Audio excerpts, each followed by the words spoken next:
Good morning, folks. Welcome to your daily update. It's Tuesday, the 19th of May. A big thanks to my nephews for drawing me a few extra pictures for my wall behind me here to add to young Emily's drawing. It's looking a bit brighter and more colourful now.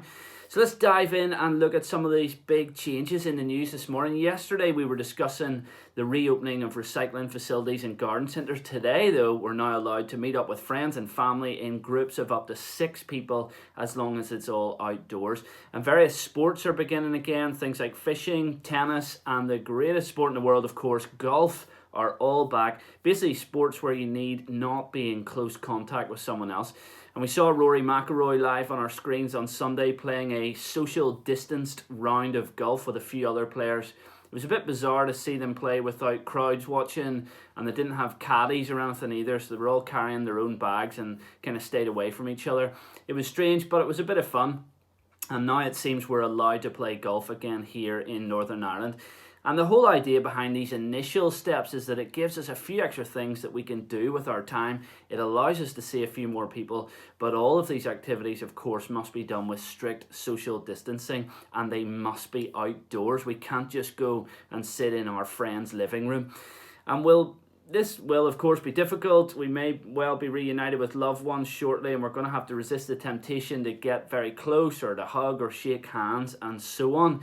But this is a huge step forward, and I must say, one that I was not expecting quite so soon. Clearly, the experts feel that the number of cases and the number of deaths in our country are low enough for us to proceed with lifting a few restrictions.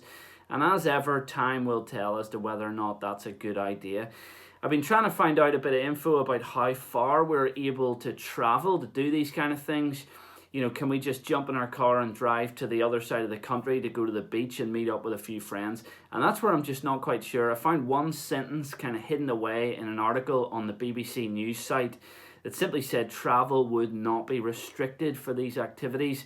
So whether that means we can go absolutely anywhere or whether it means we ought to be sticking to local areas, I don't quite know. But one thing is for certain, these regulation changes are certainly going to make the roads much busier.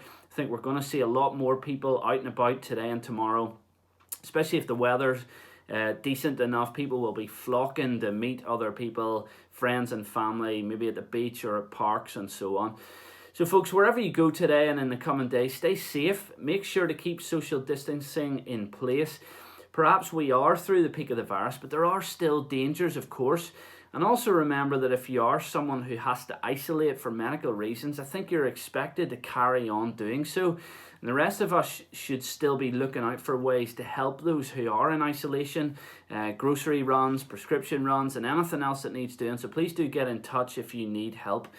As for church life, not a lot is changing yet. We're still going to be having online services for the foreseeable future. We're not going to be able to have prayer meetings or small group Bible studies in our church yet. Groups like parent and toddlers, family church may well be the first kind of slightly bigger things to get back up and running. But again, we're still a way off that kind of thing. We may well be able to open up the church building at some point soon, perhaps for individuals to drop in for a socially distanced coffee and chat.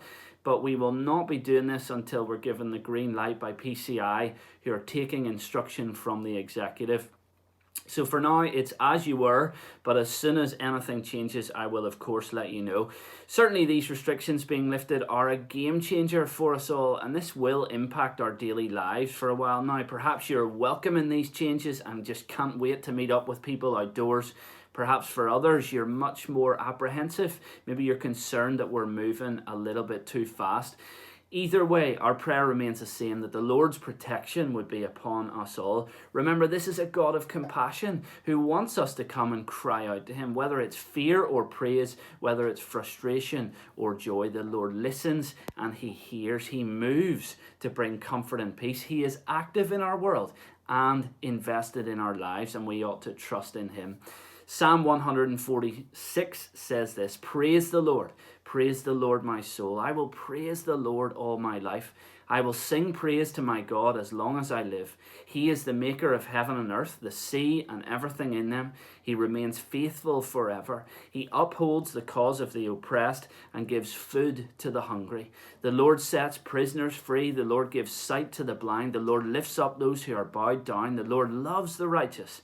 The Lord watches over the foreigner and sustains the fatherless and the widow, but he frustrates the ways of the wicked.